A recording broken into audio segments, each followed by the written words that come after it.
5. In 2014, he helped stage a sit-in at the Georgia State Capitol opposing our state's continued opposition to Medicaid expansion. He chaired the New Georgia Project, which is dedicated to registering new American voters and minorities like me and many of you all. So he has been doing the work. So I want to echo, not only is he important for control of the Senate, but he will make sure the voices of Georgians, including AAPI Georgians, are heard for many years to come. And with that, I'm proud to introduce Reverend Warnock.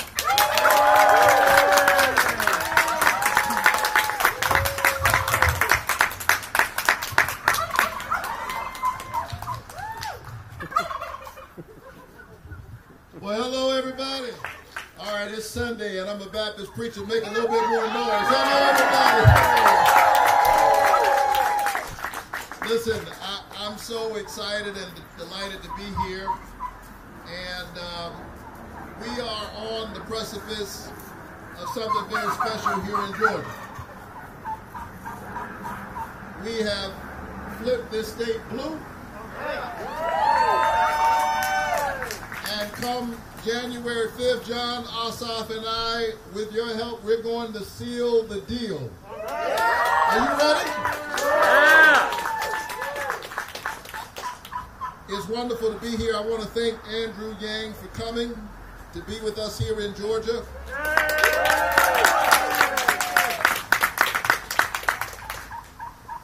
He is an example of the American story. And our gathering here today is so important because there are forces at work in our country trying their hardest to divide us. But I know that you know that the way we rise is we rise together.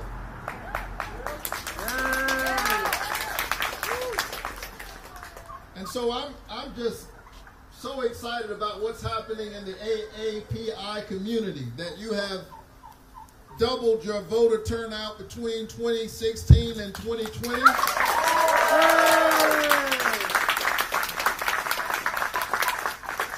You are standing up, exercising that sacred democratic right, the right to vote, because your vote is your voice and your voice is your human dignity. And now we're going to translate that newfound power into fruit come January 5th. Not only turn this state blue, but more importantly, lift up the concerns of ordinary Georgians. I think that the wealthy and the well-connected have no shortage of representation in Washington.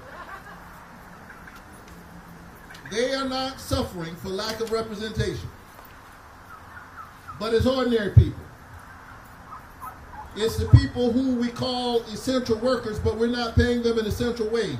Ordinary people. It's the people who work every day because they have heart, but they don't have health care. And if it were left up to my opponent, Kelly Loeffler, we would leave 1.8 million Georgians with pre-existing conditions uncovered. She thinks that's a good idea. I think that's a terrible idea. Terrible. Health diagnosis should not change the complete financial outlook for a family. And so we've got to come to this moment with a kind of clear-eyed vision that centers the concerns of ordinary people and of our small businesses. My dad was a veteran. Yeah. I don't know if y'all heard some of the nonsense they're trying to make up. But my dad was a veteran and a pastor and a small businessman. He pastored a church, Andrew, but he spent most of his days picking up old junk cars and loading them on the back of a rig that he engineered himself. I don't know how he did it. He didn't have an engineering degree. But he was very creative and very smart. He'd load these cars back on the back of that truck, one on top of the other, and he'd take them to Chatham Steel down in Savannah, where I'm from, and that's how he took care of his family. Small businessman. As we say in my church, making a way out of nowhere. And we've got to make sure that in the midst of this pandemic, that we protect our small businesses, because small businesses are the real job creators. They are the engine of our economy. And what did we see in the midst of this pandemic? When we saw some COVID-19 relief, we saw the large corporations like Shake Shack and the Los Angeles Lakers and Ruth Chris Steakhouse at the front of the line, while our small businesses were at the back of the line.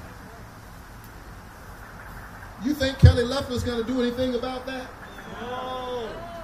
I mean, she is Wall Street through and through. She represents the problem that we're seeing in Washington, where there is this seamless relationship between political backrooms and corporate boardrooms. And you can't tell one from the other. And in her case, she's both at the same time. And so this Republican donor has contributed much to the Republican Party. She made a $100,000 contribution just 2 weeks before applying for this Senate seat. It paid off nicely for her. She and her husband have sunk $31 million in races all around the country. It's worked out well for her. She has paid for that seat. But her problem is this.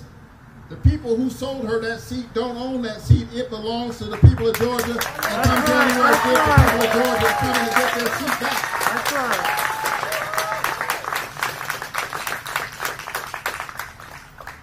And so we won't be distracted by the noise.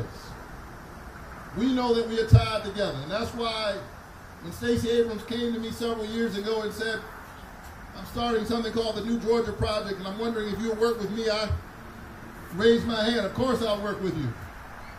And we've registered hundreds of thousands of new voters in this state. Voters that other folk have ignored. Black voters, brown voters, Asian voters, women.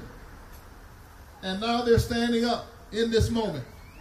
And the whole country is watching as Georgia rises up in the way that Georgia does in this defining moment in American history. And so we've got...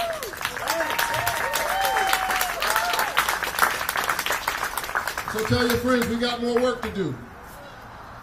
We're grateful that Joe Biden got Georgia's electoral votes, but we've got to make sure that we win both of these Senate seats so that we can strengthen the Affordable Care Act, so we can make the minimum wage a livable wage, so we can protect people with pre-existing conditions, so we can give our small businesses the support that they need, and so that our children, regardless of their parents' income, know that they can have a prosperous outcome. That is the work that we're called to do, and I'm so grateful to have you here with me in this moment. Let's go out and make it happen. God bless all of you.